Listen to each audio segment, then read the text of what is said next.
ღმერთს და მადლობა ღმერთს ყველაფრისათვის. მადლობა ღმერთს იმისათვის, რაც იყო, რაც არის და რაც იქნება ჩვენს ცხოვრებაში.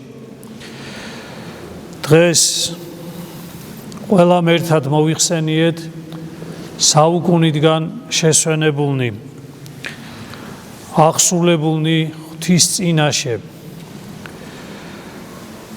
ჩვენი გონებით, ლოცვის საშუალებით, ქრისტესთან ლოცვაში შეერთების საშუალებით, ჩვენმა გონებამ და გულმა გადალახა საზღვარი და სისქე, რომელიც ყველამ გავიხსენეთ ის, რომ ეს კედელი და მძიმე გალავანი არსად სხვაგან ისი არ არის აშენებული, რომელიც მარადიულობაზე ფიქრს, მარადიულ მცნებებში განსწავლას, ქრისტეში ცხოვრებას უშლიდეს ხელს, როგორც ადამიანის გულში. ადამიანის გულში არის აღმართული ის ბაბილონის გოდოლი, დიდი კოშკი და დიდი მძიმე კედელი, სადაც ჩვენ სამოთხესა და მარადიულ ცხოვრებაში ვერ შეგვყავს საკუთარი გული და გონება. და დღევანდელ დღეს ყველაზე საუკეთესოდ გავიხსენეთ ყველაზე მთავარი სათნოება, რომელსაც მამები გვასწავლიან, გახსოვდეს მუდმივად შენი გარდაცვალება. ადამიანს თუ კი არ ახსოვს ის, რომ არის არსება, რომელიც ღვთის მადლითა და წყალობით შემოვიდა ამ წუთის სოფელში, იცხოვრებს ამ წუთის სოფელში იმდენს, რამდენსაც ღმერთი მისცევს მას ცხოვრების დღეებს, ის აუცილებლად შეაღებს იმ საიდუმლო კარს, რასაც გარდაცვალება ქვია, და გადავა იმ ადგილას, რისთვისაც ღმერთი ამზადებს ყოველ ადამიანს. პავლე მოციქული ბრძანებს, არა გვაქვს ჩვენ სამყოფლად აქა ქალაქი, არამედ მერმესა მას ვეძიებთ. და დღევანდელ აი ამ წუთის სოფლის ცხოვრებაში გახსენება რამდენად მნიშვნელოვანია, რომ გქონდეს გულში გარდაცვალებისა, ამ უდიდესი მოვლენისა, რომელიც ყველა ადამიანს გველოდება ჩვენი ამ წუთის სოფლისეური ცხოვრების დასასრულს. რომ არა გარდაცვალება ქრისტეს მიერ საყვარელნო, მაშინ ჩვენ მარადიულობა დაგვახჩობდა აქვე. წარმოიდგინეთ ჩვენ, რომ ესეთები ვიყვეთ, როგორების დღეს ვართ, ესეთები რო ვიყვეთ სამარადისოდ. ჩვენ დავჭამდით ამ წუთის სოფელში ერთმანეთს და ერთადერთი რაც ჩვენ გვაფხიზლებს უბრალოდ, ერთადერთი სათნოება, ყველაზე დიდი სათნოება, რაც უფალმა გამოგვაყოლა, თუნდაც იმის გამო, რომ ჩვენ სამოთხიდან გამოვიდევნეთ, ჩვენ გავხდით მოკვდავები და ეს მოკვდავობაც ღვთის წყალობა არის. ადამიანი ნელ-ნელა თავისთავად უნდა კვდებოდეს ამ წუთის სოფლისთვის. აი, მაგალითად გეტყვით ასეთ რამეს, რომ დღეს სამყარო როგორი გვაქვს ჩვენ? სამყარო გვაქვს იმედგაცრუებისა, ეს წუთის სოფელი, ნიჰილიზმისა, სულიერი დაბნეულობისა, ადამიანი საერთოდ აი სულიერ დაბნეულობაშია, ვერ იგებს რა ხდება. ისე იგი საშინელი კრიზისია სარწმუნოებისა. ამას ემატება ის, რომ უამრავი აი ამ დაბნეულობაში და იმაში გამოჩნდებიან ადამიანები, რომლებიც გვაჩვენებენ სხვაგვარად, გვწყვიტავენ მარადიულ ცხოვრებაზე ფიქრს, ანუ იმაზე, რომ მარადიული ცხოვრება არსებობს, რომ ის, რომ რა თქმა უნდა აქვე არის სამოთხე და ჯოჯოხეთი, აქედანვე უნდა დაიწყოს ადამიანმა მზადება. ერთნი ამბობენ, რომ ყველაფერი იქ იქნება მერე, გარდავიცვლები და მერე იქ იქნება ყველაფერი. მეორენი ამბობენ, რომ საერთოდ იქაურობა არ არის და აქ უნდა რაც დრო გაქვს ადამიანს, ისე იგი მიეცე შვებას, მიეცე სიამოვნებას. და მიიღო ამ სამყაროსაგან ამ წუთის სოფლისაგან ის სიხარული ჭყალებში, რითიც შეიძლება გაიხარო. მაგრამ ჩვენ უნდა გვახსოვდეს ერთი რამე, რომ ჩვენში არის ეს მარადიული სიცოცხლე. ჩვენ ეხლავე უკვე მარადილობაში უნდა ცხოვრობდეთ. ჩვენ ეხლავე აი ამ ფიქრში, აი დღევანდელ დღეს, ოდესაც მით უმეტეს ეკლესიაში დგას ადამიანი და ოდესაც გარდაცვალების ხსენებაა დღეს. დღეს ხო არ ფიქრობთ თქვენ, რომ ეკლესიამ მხოლოდ იმიტომ დაადგინა ეს, რომ ჩვენ იქ წასული ადამიანები მოიხსენიოთ, არა. ეკლესიამ დაადგინა იმისთვის ეს, რომ აი მივდივართ დიდ მარხვისკენ და ამ მარხვაში ჩვენ საკუთარი თავის მოკვდინება უნდა შევძლოთ. საკუთარი ამ წუთის სოფლისთვის სიკვდილი უნდა შევძლოთ. ამ წუთის სოფლისთვის გარდაცვალება უნდა შევძლოთ. ამ წუთის სოფელთან რაც გვაკავშირებს და რაზეც მიჯაჭული ვართ, ამისი მოკვეთა უნდა შევძლოთ ჩვენ. და ამიტომ დღეს გარდაცვალების ხსენება და ხვალე უკვე საშინელი სამსჯავროს ხსენება ეს ერთი მთლიანობა არის. დღეს ვიხსენებთ კერძო სამსჯავროს, როდესაც თითოეული ადამიანი გარდაცვალების შემდეგ წარსდგება ღვთის წინაშე. თავისი შინაგანი მდგომარეობით და თავისი სიკეთითა და ბოროტებით, გაშიშვლებული თავიდან ბოლომდე, თუ როგორი არის ის სინამდვილეში. და ხვალე უკვე იქნება ხსენება საყოველთაო მეორედ მოსვლის შემდგომ, როდესაც უფალი დიდებით მოვა სამყაროში, აი მაშინ რომ ყველა ადამიანის განსჯა მოხდება. ხვალინდელი დღე არის იმედის დღეც, რისი იმედის დღეც, ის ადამიანები, რომლებმაც თქვენ იცით მართლმადიდებლური სწავლებით სამ კატეგორიად იყოფა გარდაცვალებული ადამიანების მდგომარეობა. ესენი არიან გამოხსნილნი, რომელთაც ეწოდება ცხონებულნი უკვე, წმინდანად მცხოვრები ადამიანები და ამათი რიცხვი უამრავი არის. არა მხოლოდ ისინი, ვინც წმინდანად შერაცხეს, არამედ ეკლესიამ შერაცხა წმინდანად, არამედ ის ადამიანები, რომლებიც უბრალო მრევლი იყვნენ და კეთილგრძალულებით შეაღეს მარადილობის კარი. უამრავია ცხონებული, რომელთა სახელები ჩვენ არ ვიცით. დაფარული მოღვაწეები, რომელიც მართლმადიდებელი ეკლესიის წიაღში არსებობენ. ასევე არსებობენ მეორე, გამოხსნადნი არიან ისინი, ვისთვისაც ჩვენ ზოგადად ვლოცულობთ. აღვავლენთ პანაშვიდებს, აღვავლენთ ქრისტესადმი სავედრებელ ლოცვას, აღვავლენთ ლიტურგიას, სადაც ჩვენ ქრისტეში ვერთიანდებით ჩვენ გარდაცვლილ ადამიანებთან ერთად და იქ უფრო კადნიერად, კეთილი კადნიერებით შევღაღადებთ უფალს, რომ მარადიული სასუფეველი დაუმკვიდროს ჩვენს გარდაცვლილ ადამიანებს და შეუნდოს მათ, თუ კი რამ ამ ცოდვიანი წუთის სოფლიდან ცოდვა წაიყოლეს და განუწმენდელი დარჩა ეს ცოდვა. და მესამე არის ადამიანთა კატეგორია გამოუხსნელნი. ეს ნიშნავს ადამიანები ღმერთმა დაიფაროს ყოველი ადამიანი ამისგან, რომელთაც ღვთის საწინააღმდეგოდ იცხოვრეს ამ წუთის სოფელში, არ უნდათ ღვთის ღმერთთან ერთად ცხოვრება, ღვთის მცნების აღსრულება და არა მხოლოდ ეს, არამედ მტრობდნენ ღვთის სიტყვას, მტრობდნენ ღვთის სამართალს, მტრობდნენ ღვთის ობიექტურ სიმართლეს წუთის სოფელში და ბრკოლდებოდნენ თვითონაც ღმერთთან მიმსასვლელ გზაზე და ასევე აბრკოლებდნენ საკუთარი ცხოვრებითა და საკუთარი საუბრით და აზროვნებით სხვა ადამიანებსაც სასუფევლის გზაზე. აი ეს სამი ადამიანი და სამი კატეგორია და დღევანდელ დღეს ჩვენ გულმოდგინეთ ვლოცულობთ იმისთვის, რომ ჩვენ არ ვიცით ვინ არიან ესენი კონკრეტულად, ვინ ცხონებულნი არიან, ანუ ვინ გამოხსნილნი, ვინ გამოუხსნელნი, ვინ გამოხსნადნი და ვინ გამოუხსნელნი და ამიტომ ჩვენ ქრისტიანები ამ წუთის სოფელში დარჩენილები გულს მოდგინე ლოცვას აღვავლენთ მათთვის. და ამიტომაც ჩვენ აი ამ ჩვენ საკუთარ გარდაცვალებას ვიხსენებთ. ჩვენ როგორი წავსდგებით ღვთის წინაშე? გამოხსნილნი, გამოხსნადნი თუ გამოუხსნელნი. და ამიტომ ჩვენი ლოცვაც ეს არის ტრადიციის დატოვება, ეს არის გარდამოცემის გაგრძელება ჩვენი ახალგაზრდა თაობისთვის, რომელმაც უნდა იცოცხლოს, რომ ეკლესიაში იხსენიებენ ყველა ადამიანიდან გარდაცვლილ ადამიანებს. იმ ადამიანებს ყველას, ვინც მარადიული სასუფევლის კარი შეაღო, იმ ადამიანებს, რომელსაც მომხსენებელი და პატრონი აღარ აყავთ, იმ ადამიანებს, რომელთათვისაც ლოცვას აღარავინ აღავლენს. ერთადერთი სადაც მათი სახელი იხსენიება, ერთადერთი სადაც მათი სულებისთვის ზრუნვა აღესრულება, ეს არის მართლმადიდებელი ეკლესიის წიაღში, სადაც სიყვარული, რომელიც ქრისტემ დატოვა, წვდება ყველა ადამიანის სულს, ცოდვილსაც, ნაკლებად ცოდვილსაც და უცოდველსაც.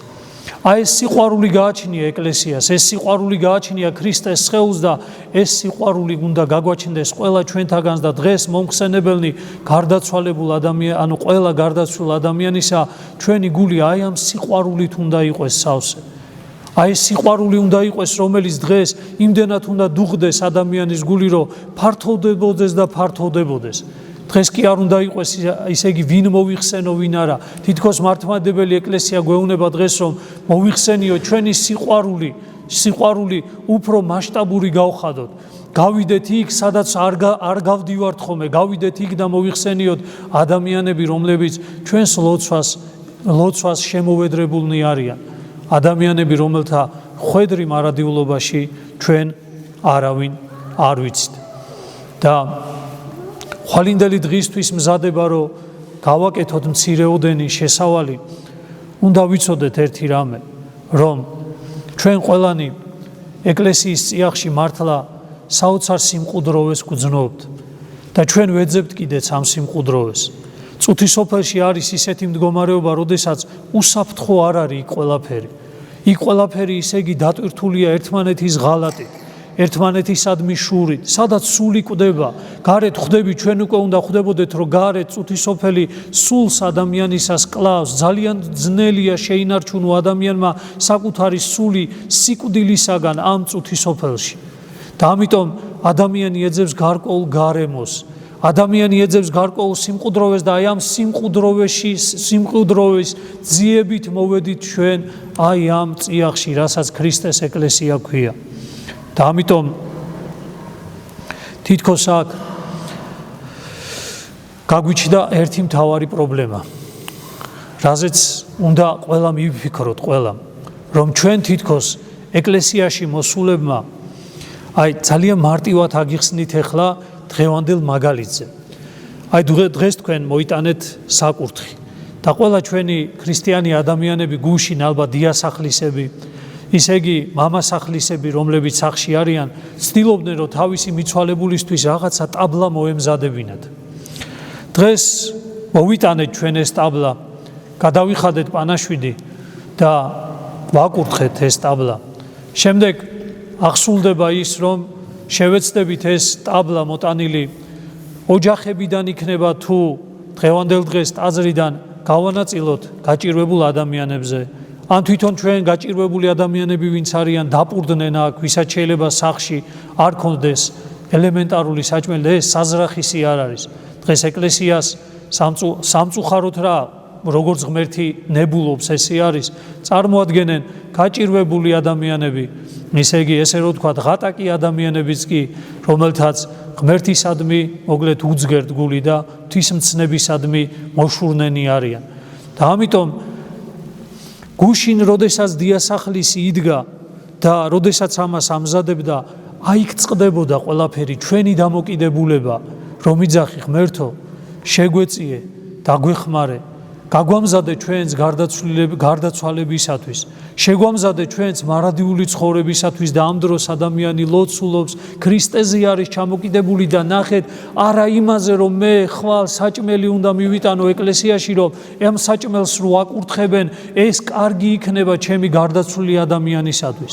ეს არის, აქ არის მთავარი ჩვენ მოვედით თითქოს ყუდრო ადგილას, სადაც ჩვენ ქრისტეში უნდა ცხოვრება ვისწავლოთ და მაინც ამ გარეგნულ ფორმებში ვრჩებით, მცელოფნების შრიალი, საჭმელების გახსნა, ჩემს იმას რა ქვია, საჭმელს ნაკურთხი წყალი არ მოხდა, ისე იგი სანთელი როდის უნდა ავანთო, როგორ უნდა ავანთო, ეს გარეგნული ფორმები, რომლითაც ადამიანი დაკავებული არის, ხელიდან უსხლტება ადამიანს ყველაზე მთავარი.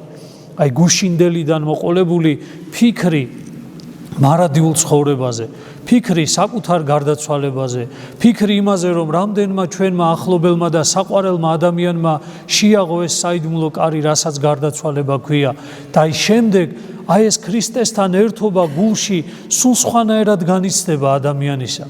უკვე კი აღარ ახართ, ნახეთ როგორ არის, აი გადავიხადეთ დღეს პანაშვიდი, ვილოცეთ ჩვენი გარდაცვლილებისთვის და სადღაც თვითონ გულანთებული ქრისტიანი ადამიანი დგას კუთხეში, სადღაც სვეტთან და საკუთარი მოსახსენებელი ხელში უჭირავს და ქრისტეში გაერთიანებული უფალო იესო ქრისტე შეგვიწყალენ ჩვენ და მარადიულობაზე, საკუთარ გარდაცვალებაზე და მარადიულობაზე ფიქრში ატარებს საკუთარ გულს, გონებას, საკუთარ პიროვნებას და აქედან გამომდინარე გადანაცვლებული მისი ცნობიერება, მისი გონება, მისი გული გადანაცვლებული მარადიულ ცხოვრებაში ამითი იხსენებს საკუთარ გარდაცვლილ ადამიანებს. და ჩვენ კი ნახეთ რაზე გვაქვს იმედი, სად გვაქვს იმედი?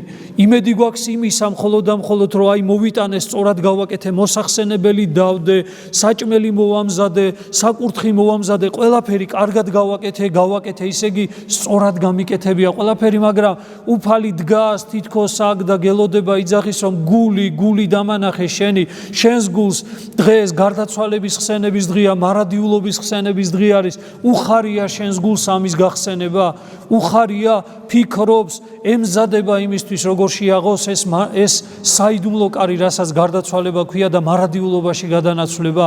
არის შენი ფიქრი იმაზე, რომ ამ წუთის სოფელში უფრო მეტად რთულია ცხოვრება და შენ მარადიულ, ანუ ქრისტეში ცხოვრება უფრო გინდა, როგორც პავლე მოციქული იძახის, ბევრჯერ ვევედრე ქრისტეს რომ განმაშოროს მე, ანუ გამიყვანოს ამ წუთისოფლისაგან, მაგრამ უფალი ეუნება მას, რომ შენთან არის უძლურება, მაგრამ ეს ამ უძლურებაში იქნება შენი მადლი, ჩემი მადლი ზუსტად ამ უძლურებაში გაძლიერდება შენში.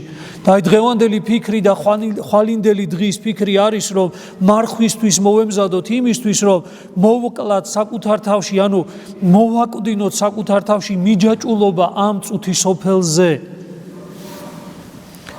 და თითქოს როგორ არის, იცით, აი ამ წიაღში შემოსულები შევეჩვიეთ ჩვენ აი ამ დაცულობას, მიხვდით და წესების შესრულებას ეს შევასრულე და თითქოს დაცულია ადამიანი და აი როგორ რაღაცას გევართ, იცით? აი ამითი დავასრულებ ახლა ჩვენ ამ საუბარს, ანუ როგორ ადამიანებს გევართ, კარგად რო გაგახსენოთ, იცით? აი შიშარა ადამიანი, რომელიც ომში წაიყვანეს, ომში არის, რა თქმა უნდა, ომში არის, მაგრამ ზის სანგარში და თავს არ ყოფს იქიდან. ანუ კარგად მოიწყო, ომშია, მაგრამ თითქოს დაცულად გრძნობს თავს, გადაფარებულია ყველაფერი, ანუ ჩასულია იმ სანგარში, სადაც უნდა იყოს და მას არ ემუქრება მის სიცოცხლეს თითქოს არაფერი და აი მოსულები ამ ჩვენს ეკლესიაში, ჩვენც ესე სანგარში თვითონ ჩავძვერით და ბრძოლაში კი არ შევდივართ, არამედ მხოლოდ და მხოლოდ ამ ეკლესიაში თითქოს დაცულობას, ანუ შესრულებას რაღაცა წესებისა აქ ვართ ხეულად და თითქოს დაცულები ვარ და უცებ უფალი მოდის, აი რა არის ჩვენი გარდაცვალება, იცით, პირადი სამსჯავრო რა არის და ხვალე რო გავიხსენებთ მეორედ მოსვლას რა არის, იცით, როდესაც აი ამ სანგარში ისე იგი მხდალი, შიშარა ადამიანი, რომელიც საკუთარ გარდაცვალებაზე ფიქრი არ უნდა, რომელსაც ისე იგი საკუთარი ამ წუთის სოფელში სიცოცხლის გაწირვა არ უნდა, მარადიული ღირებულებებისთვის, სასუფევლისთვის, სახარების მცნებისთვის, ქრისტეს სიყვარულისათვის, ამის გაკეთება არ შეუძლია, მოყასისათვის არ შეუძლია, სამშობლოსთვის თავდადება არ შეუძლია, ჩამძვრალია ამ სანგარში და თითქოს მოიწყო თვითონ კომფორტული მდგომარეობა, როდესაც გარდაცვალება მოდის პირად სამსჯავროზე, თითქოს უფალი ამოგიყვანს აი ამ სანგრიდან და გეუნება, შენ კი თითქოს ომში ხარ. თითქოს გარედან გაფასებე რომ შენ ომში ხარ, კი შესული ხარ აი ამ ომში წავიდა, რამდენი ადამიანი ყოფილა რომელიც წავიდა ომში, მაგრამ რას აკეთებდა იქ კაცშვილმა არ იცით. გაიხსენეთ 9 ხარხეულიძის ისე იგი მდგომარეობა, გახსოვთ ესეთი ზღვა, რომ ანუ დედას რომ მიუტანენ ამბავს, რომ შვილი გარდაიცვალაო, რას კითხულობს ყველაზე მთავარს, ზურგში ხო არ მოხვდაო მასო, ანუ სიმხდალე ხო არ გამოიჩინა, ხო არ გამოიქცა უკან და ის არის თუ რაც მოხდა, რითიც განიგმირა, ზურგიდან ხო არ მოხვდაო. და უფალი ზუსტად ამოგვიყვანს აი ამ სანგრიდან, ამ კომფორტული სანგრიდან, რომელიც ამ წუთის სოფელშიც მოვიწყეთ და მათ შორის ეკლესიაც და ჩვენი სარწმუნოებრივი ცხოვრებაც აი ამ კომფორტში შევიყვანეთ და კარგად გრძნობს ადამიანი საკუთარ თავს, მოაწყოს საკუთარი რელიგიური ცხოვრება თითქოს უსაფრთხოდ, უფალი მოდის და გეუბნება, ამოდი ერთი წუთი მაგ სანგრიდან, ამოდი და აბა ერთი შენი გული დამანახე და აი ეს არის ზუსტად ჩვენი საშინელი სამსჯავრო. აი ამ ხდალ ადამიანს რომ ამოგიყვანენ სანგრიდან, რომ დაგაყენებენ პირდაპირ, ანუ სიმართლის წინაშე, არა გარეგნული იმით, რომ სივაშკაცით, რომ ძალიან მაგარი მეომარი ხარ, არამედ გული რითი არის შენი სავსე, აი მაშინ იქნება ადამიანის ზუსტად აი ის ფიქრი დანაკარგზე, რაოდენი წლები დაკარგა ადამიანმა რაში? იმაში, რომ თითქოს უსაფრთხოდ შვიდად მოიწყო თავისი ამ წუთის სოფლისეული და რელიგიური თავისთავად ცხოვრება. ამიტომ ჩემო მეგობრებო, ქრისტიანებო, რა არის დიდი მარხვის ასპარეზი? რატომ ვიხსენებთ ამას? აი ამ ბრძოლაში უნდა შევიდეთ ჩვენ.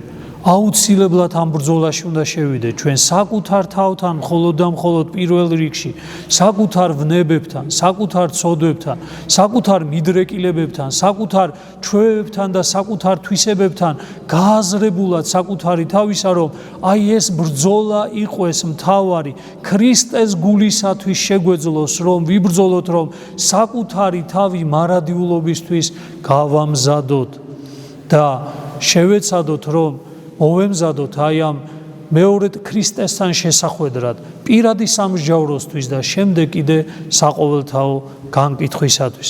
დღეს სიყვარულისა და მეგობრობის დრო არის, დღე არის. დღეს ისე იგი ერთდება ერთმანეთთან ზეცა და დედამიწა.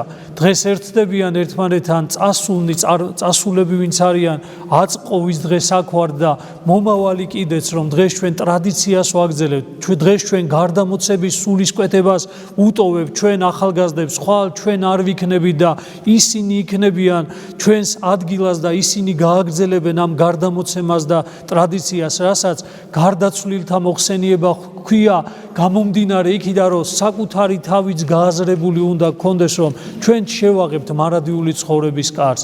ანუ დღეს ეკლესია აღნიშნავს იმას, რომ ჩვენ მადლიერებით ვართ შემოსული ამ წუთის სოფელში, ღვთის მადლიერებით და ჩვენ განვლევთ აი ამ ცხოვრებისეულ ასპარეზს, რამდენსაც უფალი ამ წუთის სოფელში ინებებს და ჩვენ მივიცვლებით, გარდავიცვლებით და შევუერთდებით იმ მარადისობას, სადაც ჩვენი უდიდესი წინაპრები, ჩვენი გარდაცვლილი ადამიანები მოკლედ განისვენებენ.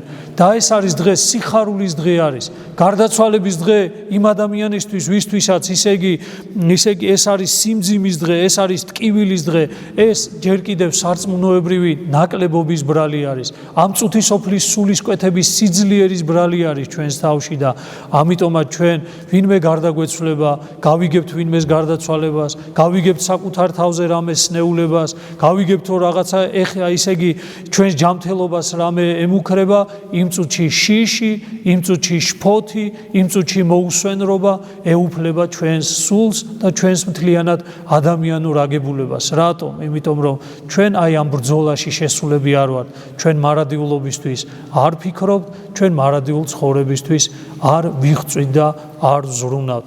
რა თქმა უნდა, არავინ არ თქვას ეს, კიდევ ვიმეორებ, რომ ჩვენი მარადიულობა თითქოს იქ არის, იქ კი გარდაცვალების მერე სხვა არის, მაგრამ ჩვენ არ ვიცით იქ რა გველოდება ჩვენ.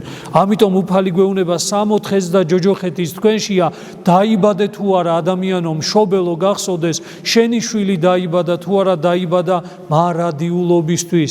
იმან რაღაცა ასპარეზი უნდა გავლოს რამოდენიმე წლიანი ამ წუთის სოფელში და ის უნდა წავიდეს იქ, საიდანაც მოვიდა, ანუ იმასთან უნდა წავიდეს, ვინც შექმნა, ვინც დაბადა, მისკენ უნდა წავიდეს მისი სული, მაგრამ როგორი იქნება ეს სული, აი ეს არის ყველაზე მნიშვნელოვანი და ეს არის ყველაზე მთავარი ქრისტიანი ადამიანის ცხოვრებაში.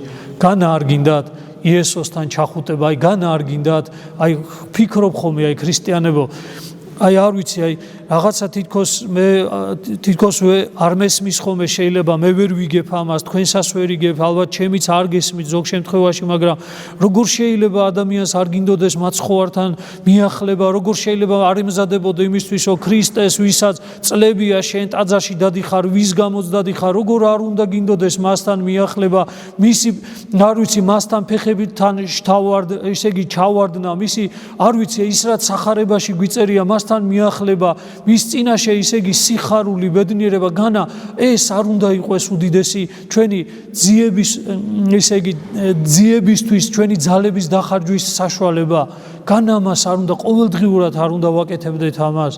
და რა ვიცი, აი ჩვენ კიდე ამ წუთის სოფლისა ყველაფერი აქ გვახარებს, აი რაღაცა აქაური სიხარული იმდენად გადამეტებულია, ჩვენი დაბადების დღე, მადლობა ღმერთს, ესეც რა თქმა უნდა აღინიშნოს, ქორწინება რომელშიც ადამიანი შედის, ყველაფერი რაც ამ წუთის სოფელშია, იმდენად მეტად გვახარებს, იმდენად მეტად ისე იგი აღფრთოვანებაში მოვყავართ, იმდენად ის არის ჩვენი მამოძრავებელი, რომ სხვაუხომე კითხვას, რომ ნეტა ქრისტესიც ესე გვიხაროდეს, ქრისტესთან ყოფნაც ესე გვიხაროდეს, არა და არ გვიხარია, იმიტომ რომ მასთან მიახლებისა გვეშინია, იმიტომ რომ ჩვენი გული უწმინდურია, ჩვენი გული რო უწმინდურია, სიწმინდესთან ვერ მიახლება, გტკივა ქრისტესთან მისვლა, ქრისტე გვეხება თავისი სიყვარულით, გვეხება თავისი მადლით, გვეხება თავისი თამდაბლობით, ჩვენ თავმაღლები ვართ, უწმინდურები ვართ და ადამიანს შინაგანად ეს ტეხავს, შინაგანად არ ისე იგი სიძულვილამდეც კი მიდის ამ მდგომარეობისა, არ უნდა ეშინია ეს ბრძოლა როგორმე მოიგოს, რომ განიწმინდოს საკუთარი გული,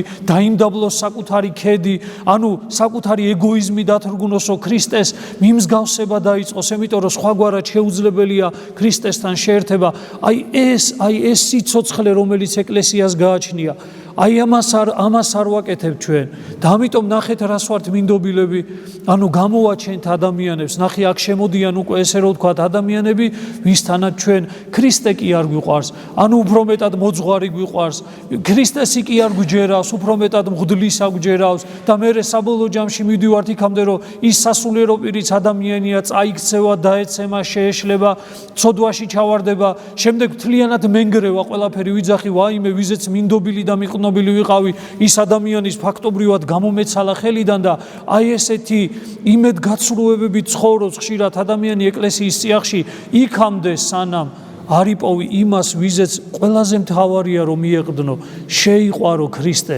შეიყვარო ყველაფერში მას ეძებდე, პანაშვიდშიც მას ეძებდე, მომზადებულ საკურთხშიც მას ეძებდე, საფლავზე რო გახვალ შენს მიცვალებულთან, იქაც მას ეძებდე, კორკოტი თუ კოლიო რო მოხარშე, იქაც მას ეძებდე, ქრისტესთვის აკეთებდე ყველას და ყველაფერს. ეს არაფერში არ დაგთრგუნავს, აკეთე რაც გინდა ამ წუთისობაში, ეს პირიქით ბოროტისაგან თავს შეგაკავებინებს, შენ შინაგან სინდის გაზრდის, ისე რომ ბოროტებაში სიმხდალეში, შურში თავს შეგაკავებინებს, ხოლო სიყვარულში, თამდაბლობაში და გულმოწყალებაში ბიძგს მოგცემს ადამიანს და საბოლოო ჯამში ასეთი რომ იქნები, გაგიხარდება და წუხილი კი არ გექნება, რომ ვინმეს მოუთმინე, არამედ სიხარული გექნება. მადლობა ღმერთო, მადლობა ქრისტე იმისთვის, რომ მომეცი იმის ძალა, რომ მეც მომეთმინა შენსავით, მომეცი იმის ძალა, განა სიმხდალის გამო, განა იმის გამო, რომ მინდა რომ ვიღაცას ცუდი გაუკეთო, მაგრამ უბრალოდ სიმხდალე არ მაძლევს ამის საშუალებას, არამედ იმის გამო, რომ შენ მიყვარხარ უფალო, არა იმის გამო, რომ მეშინია, ან შენი, ან ვინმესი, არამედ უბრალოდ მიყვარხარ და რომ მიყვარხარ, შენთან ყოფნა მინდა, მარადიულ ცხოვრებაში ცხოვრება მინდა. ამიტომაც ამ წუთისობაში დავითმენ ყველანაირ გასაჭირს, დავითმენ ყველანაირ განსაცდელს, დავითმენ ყველანაირ ჭირს, დავითმენ ყველანაირ ტკივილს, რომელიც მელოდება მხოლოდ და მხოლოდ შენი გულისათვის და შენი სიყვარულისათვის. აი დღევანდელი დღე ზუსტად ეს გახსენება არის, დღეს ზეცა და დედამიწა ერთიანდება ეკლესიის გულში.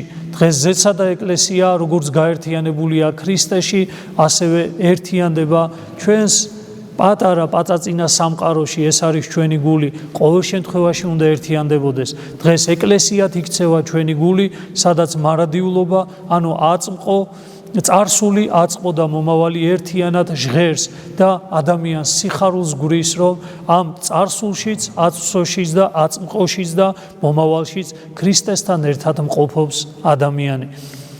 ღმერთმა განუსვენოს საუკუნიდან შესვენებულთა მამათა და ძმათა, დედათა და დათა სულებს, შეუნდოს ღმერთმა მათ, რაც ამ ცოდვიანი წუთის სოფლიდან ცოდვა წაიყოლეს. ღმერთმა ჩვენ კი ლოცვითა, მარხვით განგვამზადოს მარადიული ცხოვრებისათვის და ჩვენი ლოცვით შეიწყალოს ისინი და ჩვენი შთამომავლებისა ლოცვით შემდეგ ჩვენი სული შეიწყალოს ღმერთმა. ამინ. ღმერთმა დღეგრძელი, გახარებული და დალოცვილი გამყოფოთ.